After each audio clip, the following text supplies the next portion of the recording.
Hoy vamos a viajar en el tiempo a mediados del siglo XVIII para desentrañar uno de los conflictos más influyentes y a menudo subestimados de la historia, en la Guerra de los 7 Años.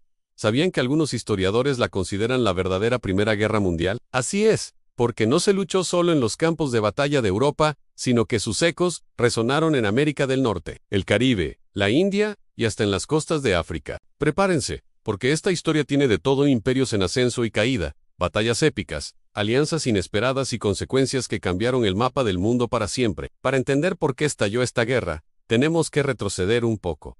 Europa a mediados del siglo XVIII era un polvorín. Las tensiones venían de la guerra anterior, la Guerra de Sucesión Austriaca, que terminó en 1748 con un tratado que no dejó a nadie contento. Austria, liderada por la poderosa emperatriz María Teresa, había perdido la rica provincia de Silesia a manos de Prusia, un reino emergente bajo el ambicioso rey Federico el Grande. María Teresa estaba furiosa y juró recuperar Silesia a cualquier costo. Este resentimiento fue el motor principal del conflicto en Europa. Mientras tanto, al otro lado del Canal de la Mancha, Gran Bretaña y Francia, los dos superpoderes de la época, llevaban décadas compitiendo por el dominio colonial. Sus imperios se expandían por todo el globo y chocaban constantemente. El punto más caliente era América del Norte, concretamente el valle del río Ohio.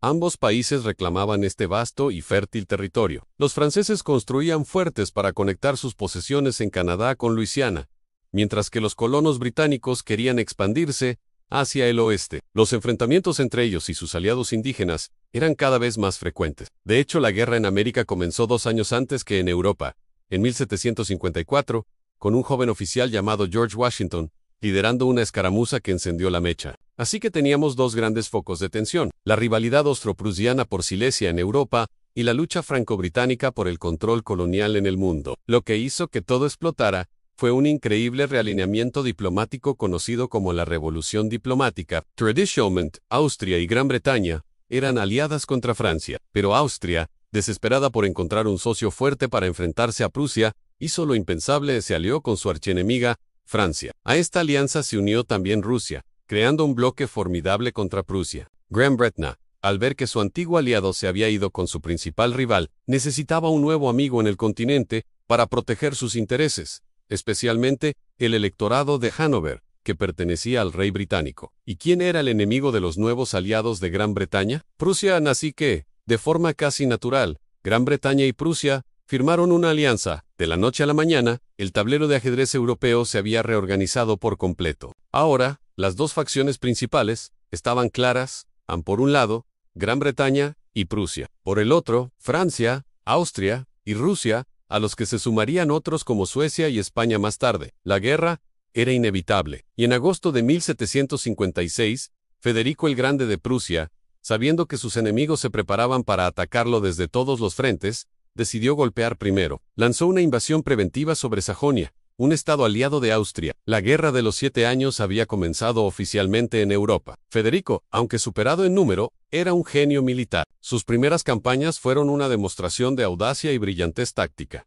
En 1757, se enfrentó a un año terrible. Fue derrotado por los austriacos y los rusos avanzaban. Parecía que Prusia estaba al borde del colapso. Pero entonces, Federico logró 2 victorias que pasarían a la historia. Sin embargo, la guerra en Europa fue una lucha de desgaste agotadora. Prusia estaba rodeada, y a pesar de las victorias de Federico, sus recursos se agotaban. Gran Bretaña le enviaba subsidios financieros cruciales, el famoso oro de Pitt, que permitieron a Prusia seguir luchando. Pero para 1761, la situación era desesperada. Los rusos incluso habían ocupado Berlín por un breve tiempo. Prusia estaba a punto de rendirse, y entonces ocurrió lo que Federico llamó el milagro de la Casa de Brandeburgo. En enero de 1762, la emperatriz Isabel de Rusia, una de las enemigas más acérrimas de Federico, murió repentinamente. Su sucesor, el zar Pedro III, era un admirador fanático de Federico el Grande. Lo primero que hizo fue sacar a Rusia de la guerra, firmar la paz con Prusia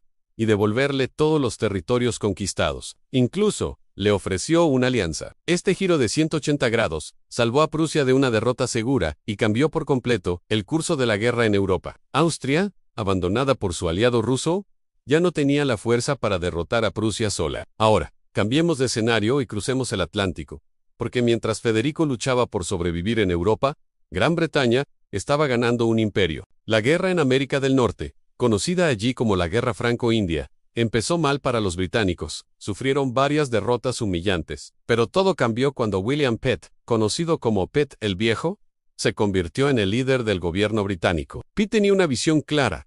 La clave para la victoria global era derrotar a Francia en las colonias. Pitt invirtió enormes cantidades de dinero, tropas y recursos en la guerra en América. Envió a sus mejores generales, como James Wolfe y Jeffrey Amherst. La estrategia funcionó. En 1758, los británicos capturaron la fortaleza clave de Louisbourg, que controlaba el acceso al río San Lorenzo y a Quebec. Luego, en 1759, que fue el año de las victorias o annus mirables para los británicos, lograron el golpe decisivo. El general Wolfe lideró un audaz ataque anfibio contra la ciudad de Quebec, el corazón de la Nueva Francia. La batalla se libró en las llanuras de Abraham, a las afueras de la ciudad. Fue un enfrentamiento corto pero sangriento. Tanto Wolfe como el comandante francés, el marqués de Montcalm, murieron en la batalla, pero los británicos ganaron y capturaron Quebec. Un año después, Montreal también cayó, y con ello, toda la Nueva Francia quedó en manos británicas. Pero la guerra no se limitó a América. En la India, la Compañía Británica de las Indias Orientales y la Compañía Francesa de las Indias Orientales